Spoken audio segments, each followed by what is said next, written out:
Dear students, जैसा कि अपन 12th class में पढ़ रहे हैं यूनिट नंबर 2 सॉल्यूशन या विलियन। और इस यूनिट में अपन ने लास्ट वीडियो में पढ़ा है ideal solution and non ideal solution, आदर्श विलियन और अनादर्श विलियन के बारे में। आज अपना टॉपिक है इस वीडियो में वो है types of non ideal solution, अनादर्श विलियन के प्रकार। देखें ध्यान से, अनादर्श विलियन के बारे में अपन पढ़ चुके हैं लास्ट वीडियो में। क्या होता है ये अनादर्श विलियन? देखें, अनादर्श विलियन जो है दो प्रकार के होते हैं, ध्यान से देखना। एक होता है धनात्मक विचलन दर्शाने वाले अनादर्श विलियन,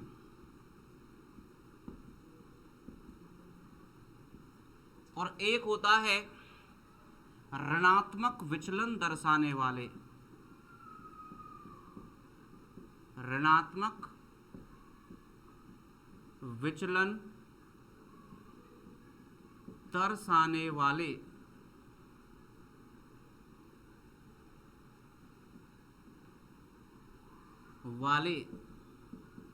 अनादर्श विलियन।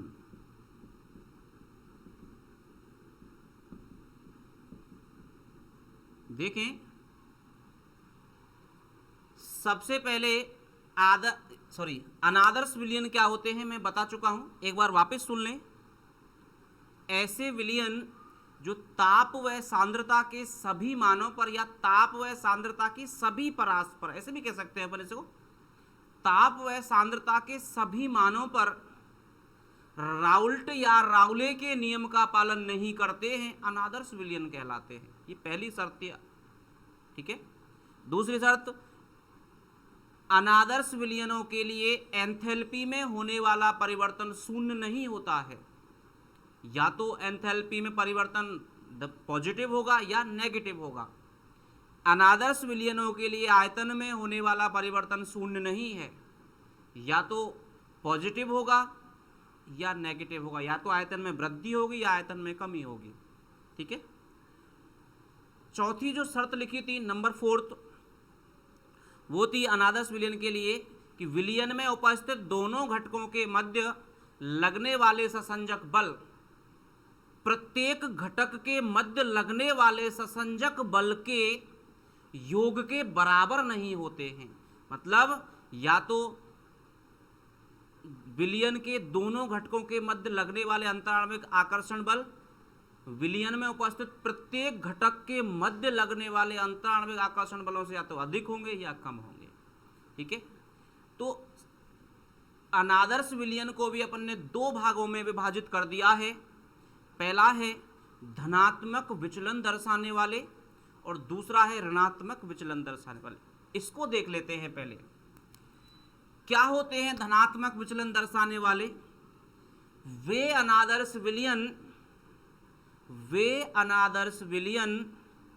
जिनका वाष्प दाब राउले के नियम से प्राप्त होने वाले वाष्प दाब से अधिक होता है। क्या कह रहा हूं मैं? वे अनादर्श विलियन जिनका वाष्प दाब है ना राउले के नियम से प्राप्त होने वाले वाष्प दाब से अधिक होता है, क्या कहलाते हैं? धनात्मक विचलन दर्शाने वाले अनादर्श विलियन कहलाते हैं। धनात्मक विचलन दर्शाने वाले अनादर्श विलियनों के लिए क्या क्या शर्तें हैं वो देखें ध्यान से। धनात्मक विचलन दर्शाने वाले अनादर्श विलियन के लिए पहली शर्त क्या है? वो पहली शर्त है कि प्रत्येक घटक का आंशिक दाब, ध्यान से सुनना, प्रत्येक घटक का आंशिक दाब Pa वो राउले के नियम से प्राप्त होने वाले वाष्प दाब से अधिक होता है। तो Pa is greater than P not A X A, P B is greater than P not B X B. समझ रहे हो मेरी बात? पहली शर्त क्या है धनात्मक विचलन दर्शाने वाले अनादर्श विलयनों के लिए? पहली शर्त यह है कि धनात्मक विचलन दर्शाने वाले अनादर्श विलयन के प्रत्येक घटक का आंशिक दाब राउले के नियम से प्राप्त होने वाले वाष्प दाब से अधिक होता है। क्लियर? दूसरी शर्त ध्यान से देखना। दूसरी शर्त क्या है? ये क्या है? घटक ए का आंशिक दाब, घटक बी का, ये क्या है? P not A X A total क्या है? राउले के नियम से प्राप्त होने वाला वाष्प दाब है। P not a, P not be, ये घटक बी का मोल अंश है, ये घटक ए का मोल अंश है। ठीक है, तो मैं क्या बोल रहा हूं? पहला पॉइंट, प्रत्येक घटक का आंशिक दाब राउले के नियम से प्राप्त होने वाले वाष्प दाब से अधिक होता है। ये पहली शर्त है धनात्मक विचलन दर्शाने वाले अनादर्श विलयन के लिए। दूसरी शर्त देखें आप, जब विलेय को विलायक में घोलते हैं, भाई विलायक में घोला जाता है किसको? विलेय को। ठीक है, जब विलेय को विलायक में घोलते हैं और विलेय को विलायक में घोलते समय ऊष्मा का अवशोषण हो रहा है। ध्यान से सुने, ऊष्मा का अवशोषण हो रहा है। मतलब विलेय को विलायक में घोलते समय यदि एंथैल्पी में होने वाला परिवर्तन पॉजिटिव है, धनात्मक है, एंथैल्पी में जो होने वाला परिवर्तन क्या है? पॉजिटिव है, तो वो विलयन कैसा है? धनात्मक विचलन दर्शाने वाला अनादर्श विलयन है। तो दूसरी शर्त क्या हो गई? डेल्टा एच जो मिश्रण है विलेय और विलायक का, ये क्या है? पॉजिटिव। मतलब अभिक्रिया कैसी है? ऊष्मा शोषी। कैसी अभिक्रिया है? ऊष्मा शोषी। ठीक है, तो दूसरी शर्त क्या हो गई? विलेय को विलायक में घोलते समय यदि ऊष्मा का अवशोषण हो रहा है, मतलब एंथैल्पी में होने वाला परिवर्तन क्या है? धनात्मक है। ठीक है, तीसरी शर्त देखें, ध्यान से देखना। तीसरी शर्त क्या है धनात्मक विचलन दर्शाने वाले अनादर्श विलयन के लिए? तीसरी शर्त है, जब विलेय को विलायक में घोलकर विलयन बना रहे हैं और बनने वाले विलयन के आयतन में वृद्धि हो रही है। आयतन में क्या हो रही है? वृद्धि। इसका मतलब क्या है कि बनने वाला विलयन का आयतन, बनने वाले विलयन का आयतन विलेय तथा विलायक के आयतन के योग से अधिक है।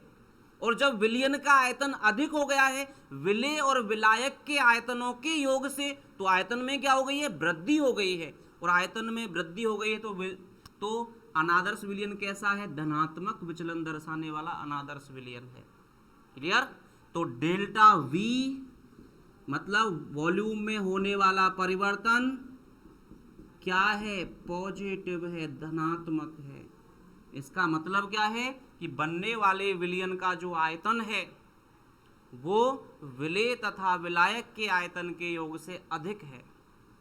ठीक है, चौथी शर्त देखें धनात्मक विचलन दर्शाने वाले अनादर्श विलयन के लिए। चौथी शर्त क्या है? चौथी शर्त है कि विलेय के घटक ए, विलेय का घटक क्या मान रहे हैं अपन? ए, आप चाहो तो बी भी मान सकते हो। ठीक है, विलेय के घटक ए को विलायक के घटक बी में घोलकर कोई विलयन बना रहे हैं। विलेय के घटक ए को विलायक के घटक बी में घोलकर कोई विलयन बना रहे हैं, तो विलयन में घटक ए व बी के मध्य लगने वाले अंतराल में आकर्षण बल या ससंजक बल, कुछ भी कह सकते हो आप। मैंने लिखा ए और बी के मध्य क्या लग रहे हैं? अंतराण्विक आकर्षण बल जो है वो ए के मध्य लगने वाले अंतराण्विक आकर्षण बल अंतराण्विक आकर्षण बल, अंतराण्विक आकर्षण बल प्लस बीबी के मध्य या बीबी अंतराण्विक आकर्षण बल कर दीजिए आप इसको, अंतराण्विक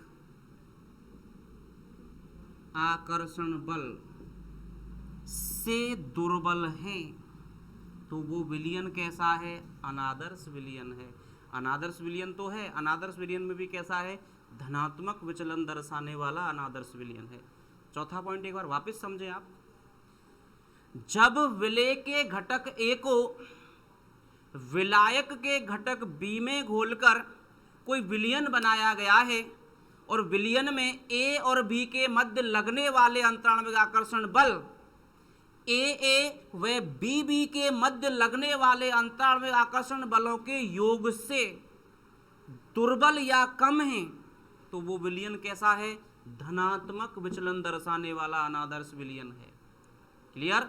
वापस समझें आप इसको एक बार। अनादर्श विलयन को अपन ने कितने भागों में बांट दिया है? 2 भागों में। पहला कौन सा पढ़ रहे हैं अपन? धनात्मक विचलन दर्शाने वाले अनादर्श विलयन, और दूसरा अपन पढ़ेंगे ऋणात्मक विचलन दर्शाने वाले अनादर्श विलयन। क्लियर? अब देखें, धनात्मक विचलन दर्शाने वाले अनादर्श विलयन क्या होते हैं?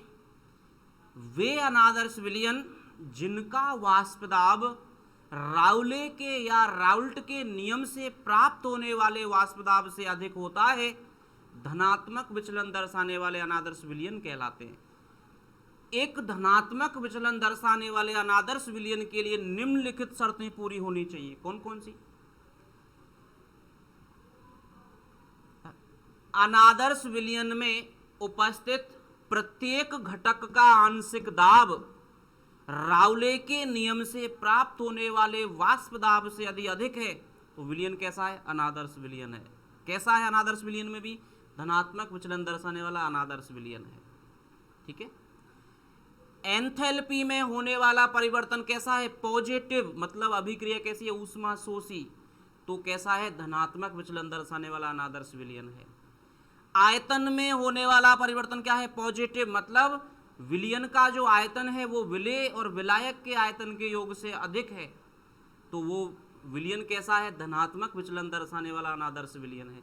और लास्ट में ए विलेय के घटक ए और विलायक के घटक विलेय के घटक ए को विलायक के घटक बी में घोलकर एक विलयन बना रहे हैं, और विलयन में ए और बी के मध्य लगने वाले अंतराण्विक आकर्षण बल ए अंतराण्विक आकर्षण बल है, वह बी के मध्य लगने वाले अंतराण्विक आकर्षण बल के योग से दुर्बल है, इज लेस देन कर दिया है मैंने। ठीक है?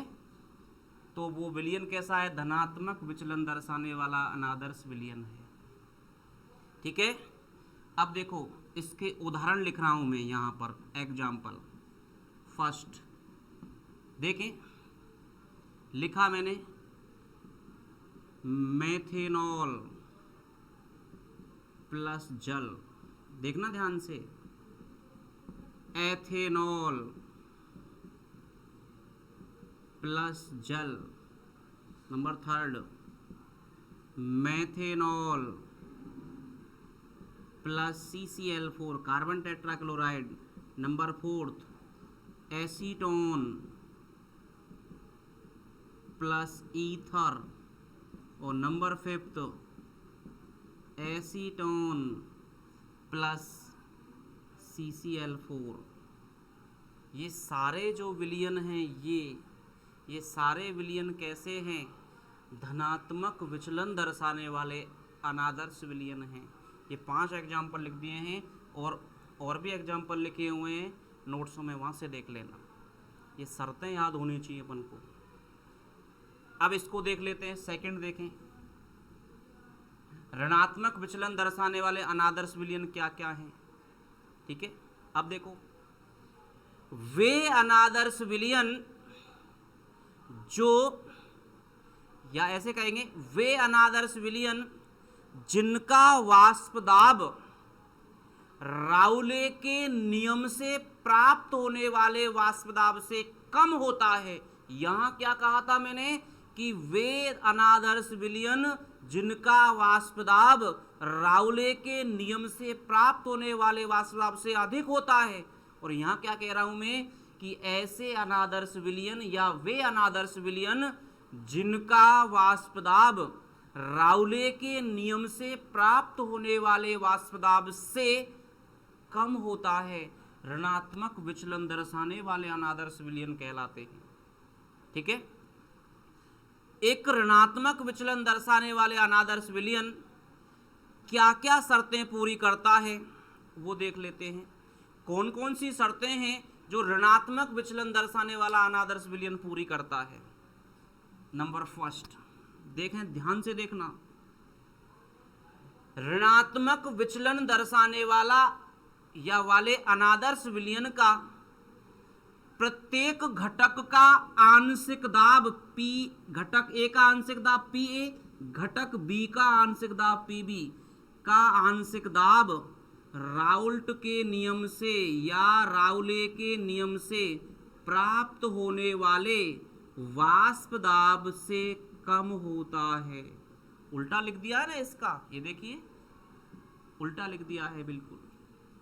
क्या कह रहा हूं मैं, पहली शर्त में ऋणात्मक विचलन दर्शाने वाले अनादर्श विलयन के प्रत्येक घटक का आंशिक दाब, घटक ए का आंशिक दाब क्या है PA, घटक B का आंशिक दाब क्या है PB, प्रत्येक घटक का आंशिक दाब राउल्ट के नियम से या राउले के नियम से प्राप्त होने वाले वाष्प दाब से कम होते हैं। उल्टा लिख रहे हैं ना यहां से अपन। दूसरी शर्त देखें, जब विलेय को विलायक में घोलकर कोई विलयन बना रहे हैं और विलयन के निर्माण के समय होने वाला एंथैल्पी में परिवर्तन कैसा है, नेगेटिव है। परिवर्तन कैसा है, नेगेटिव है। मतलब अभिक्रिया कैसी हो गई है, ऊष्माक्षेपी। तो वह विलयन कैसा है, ऋणात्मक विचलन दर्शाने वाला अनादर्श। देखो उल्टा लिख रहे हैं यहां से, लिख रहे हैं ना, इसके जस्ट अपोजिट लिखा है मैंने इसको। कैसे बोलेंगे कि जब विलेय को विलायक में घोलते समय एंथैल्पी में होने वाला परिवर्तन ऋणात्मक है, मतलब ऊष्मा का उत्सर्जन हो रहा है, तो विलयन कैसा है, ऋणात्मक विचलन दर्शाने वाला अनादर्श विलयन है। क्लियर, ठीक है। तीसरी क्या कह रहा हूं मैं, तीसरी कंडीशन, जब विलेय को विलायक में घोलते समय कोई विलयन बना रहे हैं और बनने वाले विलयन के आयतन में होने वाला परिवर्तन कैसा है, नेगेटिव है। परिवर्तन नेगेटिव का मतलब क्या है कि बनने वाले विलयन के आयतन में कमी हो रही है। यहां पर आयतन में क्या हो रही थी, वृद्धि, यहां पर आयतन में क्या हो रही है, कमी। और जब आयतन में कमी हो रही है तो वह कौन सा अनादर्श वह विलयन, ऋणात्मक विचलन दर्शाने वाला अनादर्श विलयन है। ठीक है, मतलब क्या है इसका मतलब है कि बनने वाले विलयन का जो आयतन है वो विलेय तथा विलायक के आयतन के योग से कम है। यहां पर क्या था, ज्यादा था।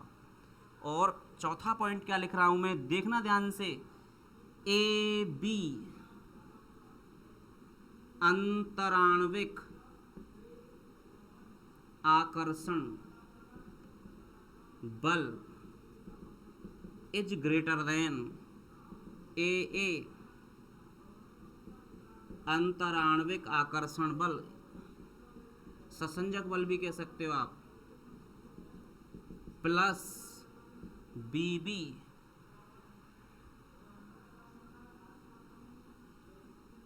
नीचे लिख देता हूं मैं, प्लस BB अंतराण्विक आकर्षण बल। इसका मतलब क्या है, चौथा पॉइंट देखें, इसका मतलब क्या है चौथे पॉइंट का, जब विलेय के घटक ए को विलायक के घटक बी में घोलकर एक विलयन बना रहे हैं और उस विलयन के घटक ए व बी के मध्य लगने वाले अंतराल में आकर्षण बल यदि ए अंतराल में आकर्षण बल व बी के मध्य लगने वाले अंतराल में आकर्षण बल के योग से प्रबल हैं, यहां पर ये ए बी अंतराल में आकर्षण बल इन दोनों के योग से दुर्बल था और यहां पर ये ए बी अंतराल में आकर्षण बल जो है वो ए व बी के मध्य लगने वाले अंतराल में आकर्षण बल से क्या है, ज्यादा है। तो वह विलयन कौन सा है, तो वह विलयन कौन सा है, ऋणात्मक विचलन दर्शाने वाला अनादर्श विलयन है। क्लियर। तो यदि मैं इसका एग्जाम्पल लिखता हूं, यहां लिख रहा हूं, देखो उदाहरण देखो, HCl प्लस H2O हाइड्रोक्लोरिक अम्ल प्लस जल, H2SO4 प्लस H2O सल्फ्यूरिक अम्ल प्लस जल, HNO3 प्लस H2O नाइट्रिक अम्ल प्लस जल। Number third acetone plus CaCl3 chloroform. और नंबर फोर्थ, ये फोर्थ हो गया। नंबर फिफ्थ एक और लिख दीजिए, benzene plus CaCl3, benzene plus chloroform. ये सारे एग्जाम्पल किसके हैं, ऋणात्मक विचलन दर्शाने वाले अनादर्श विलयन हैं। क्लियर।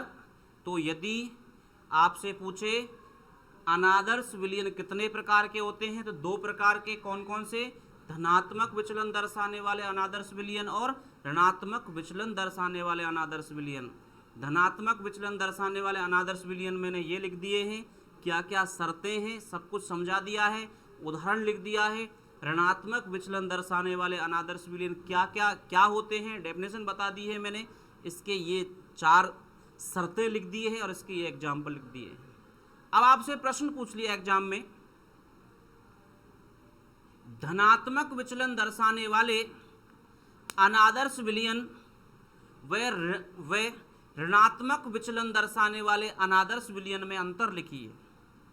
ठीक है, धनात्मक विचलन दर्शाने वाले अनादर्श विलयन व ऋणात्मक विचलन दर्शाने वाले अनादर्श विलयन में अंतर लिखिए। कैसे लिखोगे, पहला अंतर हो गया, देखो धनात्मक विचलन दर्शाने वाले अनादर्श विलयन वे अनादर्श विलयन हैं जिनके प्रत्येक घटक का आंशिक दाब राउले के नियम से प्राप्त होने वाले वाष्प दाब से अधिक होता है। और इसमें क्या लिखेंगे, ऋणात्मक विचलन दर्शाने वाले अनादर्श विलयन वे विलयन हैं जिनके प्रत्येक घटक का आंशिक दाब राउले के नियम से प्राप्त होने वाले वाष्प दाब से कम है। यहां पर ये अधिक है, यहां पर ये कम है। ठीक है। दूसरा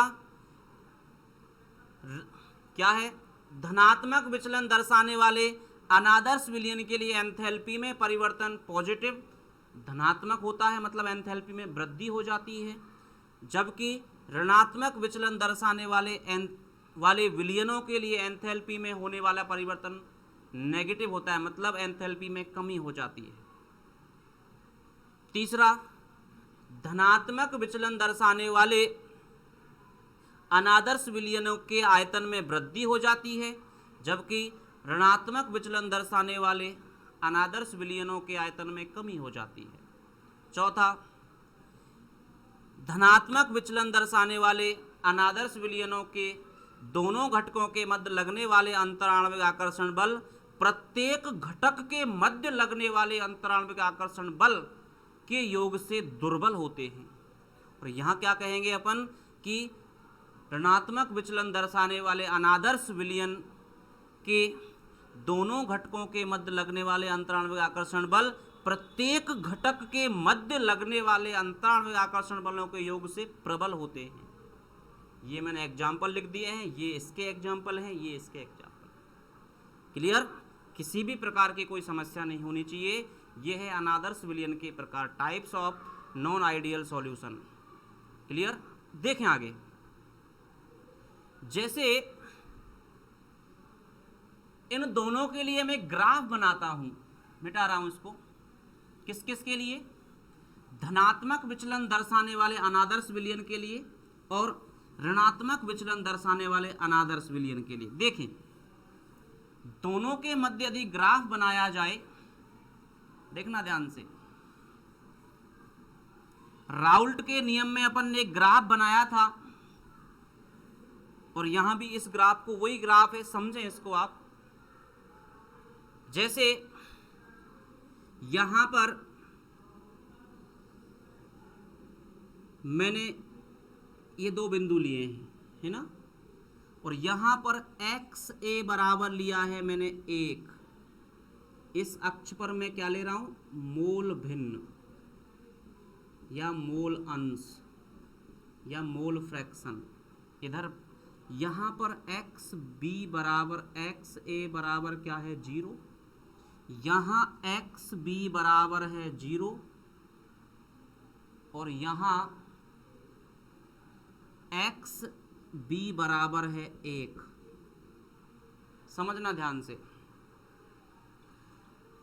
ये कहां से आया है, देखो, विलयन में 2 घटक हैं और विलयन में उपस्थित प्रत्येक घटक का मोल अंशों, प्रत्येक घटक के मोल अंशों के का योग, किसी विलयन में उपस्थित प्रत्येक घटक के मोल अंशों का जो योग है वो 1 के बराबर होता है। अब यहां पर अपन द्विअंगी विलयन की बात कर रहे हैं, 2 घटक ले रहे हैं, एक घटक ए है, एक घटक बी है। दो घटक ए का मूल अंश है एक्स ए, घटक बी का मूल अंश है एक्स बी, और दोनों का योग किसके बराबर है, 1 के बराबर है।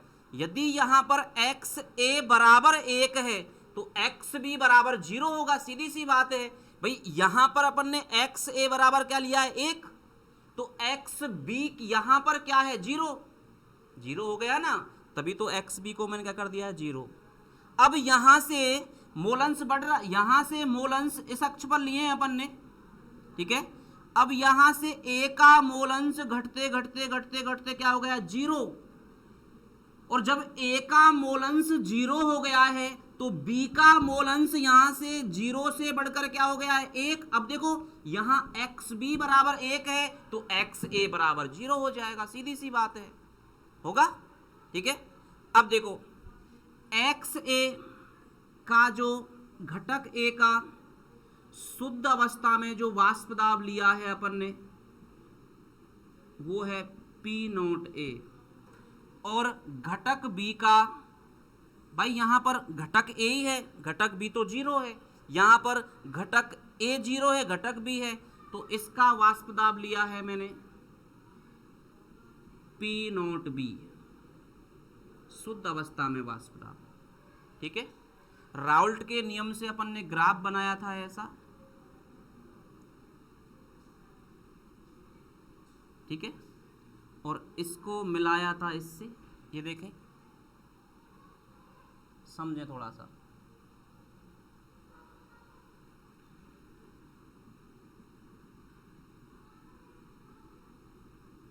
ये सीधी लाइन है, बिल्कुल स्ट्रेट लाइन है,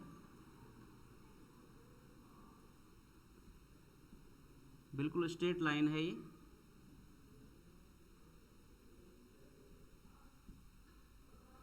ठीक है। और ये लाइन जो है इन दोनों के योग को दर्शा रही है। ये तो राउल्ट के नियम से बनाया हुआ ग्राफ है, क्लियर। अब देखें धनात्मक विचलन भाई ये लाइन क्या दर्शा रही है, ये लाइन ये दर्शा रही है पी ए बराबर P नोट ए एक्स ए, दर्शा रही है ना। राउल्ट का जो नियम पढ़ाया था मैंने वाष्पशील विलय युक्त विलयन के लिए, राउल्ट का नियम वहां पर पढ़ाया है मैंने। ये क्या है, P ए बराबर P naught A X A, और ये क्या है P naught B, P B बराबर P naught B X B, और ये क्या था P टोटल, P कुल बराबर P ए प्लस P बी। लेकिन अपन बात कर रहे हैं धनात्मक विचलन दर्शाने वाले अनादर्श विलयन के लिए, ठीक है। किसके लिए बात कर रहे हैं अपन, धनात्मक विचलन दर्शाने वाले अनादर्श विलयन के लिए। देखें यदि मैंने ग्राफ बना दिया है ऐसे,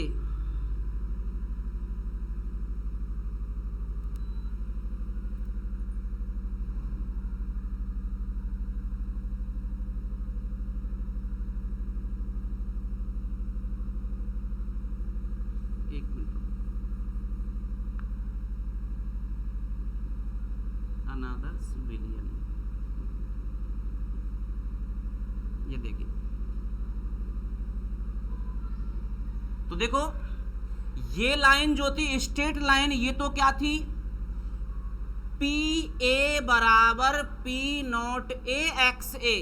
ये लाइन धनात्मक विचलन दर्शाने वाले अनादर्श विलयन के लिए क्या हो गई है, P A is greater than P not A X A. पढ़ा था अभी अपन ने, पहली शर्त पढ़ा था।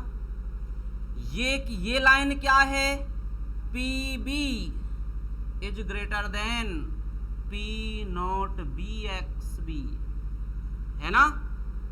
और यहां पर मैं लिख सकता हूं पी कुल, P total is greater than P A plus P B. Total जो दाब है वो पी ए और पी बी के, टोटल जो वाष्प दाब है वो पी ए और पी बी के वाष्प दाब से ज्यादा है। यह है धनात्मक विचलन दर्शाने वाले अनादर्श विलयन के लिए ग्राफ। क्लियर है ना। अब यदि इसके लिए ग्राफ बनाएं तो देखें, यहां पर वही वैसे ही बनाएंगे अपन। ये देखिए मैंने लिया है एक्स ए बराबर क्या है, इस अक्ष पर क्या लिया है मैंने, वाष्प दाब। ठीक है, क्या लिया है, वाष्प दाब। और इस अक्ष पर क्या लिया है, मोल भिन्न। एक्स ए बराबर 1, एक्स बी बराबर 0। यहां से ये बढ़कर क्या हो गया है, ये सॉरी घटकर क्या हो गया है, एक्स ए बराबर 0। और यहां से ये बढ़कर क्या हो गया है, एक्स बी बराबर 1। इस अक्ष पर अपन क्या रहे हैं, मोल अंश ले रहे हैं, मोल भिन्न या मोल अंश, बात एक ही है। इस अक्ष पर केवल शुद्ध पदार्थ ए ही है, तो ए का वाष्प दाब ले लिया है मैंने। ये देखिए क्या है, पी नॉट ए एक्स ए। यहाँ पर एक्स ए खत्म हो गया है, एक्स बी है केवल, तो इस अक्ष पर मैंने घटक बी का जो शुद्ध अवस्था में वाष्प दाब ले लिया है, पी नॉट बी। ये तो आदर्श विलयन के लिए ग्राफ है। देखो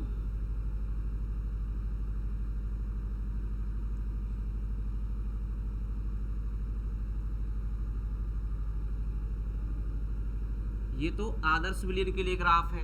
आदर्श विलयन बराबर क्या होता है, पी ए बराबर P not A X A, P B बराबर P not B X B, और यहाँ पी टोटल बराबर P A plus P B. लेकिन अपन यहाँ पर ग्राफ किसके लिए बना रहे हैं, ऋणात्मक विचलन दर्शाने वाले अनादर्श विलयन के लिए। ठीक है, अब देखो ये लाइन क्या है, स्ट्रेट लाइन, पी ए बराबर P not A X A, है ना। ये लाइन क्या है, पी बी बराबर P not B X B. और ये लाइन क्या है, P A P total P कुल बराबर P A plus P B. अब ऋणात्मक विचलन दर्शाने वाले विलयन के लिए ये जो मान है, ये लाइन कहाँ जाएगी, नीचे आएगी ना। यहां पर कहाँ चली गई है, ऊपर। मतलब यहां पर ये लाइन कहाँ चली गई है, ऊपर। P A is greater than P not A X A. लेकिन यहां पर मैं क्या लिख दूंगा, P A is less than P not A X A. मतलब अनादर्श विलयन के लिए उस घटक ए का जो आंशिक दाब है वो राउल्ट के नियम से प्राप्त होने वाले वाष्प दाब से कम है। इसके लिए कैसे लिख देंगे अपन, इसके लिए ये लीजिए, इसको नीचे ले आएंगे इस लाइन को, और यहां पर क्या लिख देंगे, P B is less than P not B X B. और यहां पर इस लाइन को भी नीचे ले आएंगे, और क्या हो गया है, P total is less than P A plus P B. समझे मेरी बात। ये धनात्मक विचलन दर्शाने वाले अनादर्श विलयन के लिए ग्राफ है, ये ऋणात्मक विचलन दर्शाने वाले अनादर्श विलयन के लिए ग्राफ है। कैसे बनाया है आप देख सकते हो। घटक ए का मूलंश यहाँ पर 1 है, यहाँ पर क्या हो गया 0। घटक बी का मूलंश यहाँ पर, भाई ये कहाँ से आया, इस समीकरण से आया है, ठीक है। घटक बी का मूलंश क्या हो गया 1, इसमें घटक ए ही है तो इसका शुद्ध अवस्था में वाष्प दाब ये है। इस अक्ष पर क्या ले रहे हैं अपन, वाष्प दाब ले रहे हैं, वाष्प दाब। घटक बी का वाष्प दाब, यहाँ पर घटक बी है तो यहाँ पर घटक बी का वाष्प। अब देखो धनात्मक विचलन दर्शाने वाले अनादर्श विलयन के लिए प्रत्येक घटक का आंशिक दाब P1, ए का आंशिक दाब Pa, बी का आंशिक दाब Pb, ये लाइन जो है स्ट्रेट लाइन क्या है, Pa बराबर P नोट ए एक्स से, इससे ज्यादा है। ये लाइन क्या है, Pb बराबर P नोट बी एक्स, ये इससे ज्यादा है। ये लाइन क्या है, ये डॉट वाली लाइन P टोटल बराबर Pa प्लस Pb, ये इससे ज्यादा, तो इज ग्रेटर देन हो गया है, इसमें लेस देन कर दिया है, नीचे ला बना दिए। ये वाली लाइन क्या है, Pa बराबर P नोट ए एक्स से, और इसको नीचे आ गया तो ये Pa छोटा हो गया है किससे, P नोट ए एक्स से, Pa इज लेस देन ये। और ये वाली लाइन स्ट्रेट वाली लाइन क्या है, Pb बराबर P naught B X B, लेकिन ये नीचे आ गई है तो ये Pb इज लेस देन क्या हो गया, P naught B X B. ये वाली लाइन क्या है, P टोटल बराबर P कुल बराबर Pa प्लस Pb, नीचे आ गया तो छोटा हो गया है। देखो एक दूसरे के विपरीत हैं ग्राफ, तो ये धनात्मक विचलन दर्शाने वाले अनादर्श विलयन के लिए ग्राफ है और ये ऋणात्मक विचलन दर्शाने वाले अनादर्श विलयन के लिए ग्राफ है। क्लियर? तो आज अपन ने इस वीडियो में क्या पढ़ा है, अनादर्श विलयन के प्रकार, types of non ideal solution, ठीक है, जिसमें 2 प्रकार पढ़े अपन ने, धनात्मक विचलन दर्शाने वाले और ऋणात्मक विचलन दर्शाने वाले अनादर्श विलयन। पहले इनकी शर्तें पढ़ी है, फिर इनके दोनों के ग्राफ बनाए हैं मैंने। क्लियर? वीडियो को ध्यानपूर्वक देखें और असाइनमेंट वाले ऑप्शन से नोट्स बनाएं, ठीक है। नोट्स वहाँ से बनाना है, समझना यहाँ से वीडियो से कि ये कैसे बन रहे हैं, ठीक है। तो आज के वीडियो में इतना ही, मिलते हैं आगे अगले वीडियो में इसी यूनिट में एक अगले टॉपिक के साथ में। जब तक के लिए जय हिंद, जय भारत।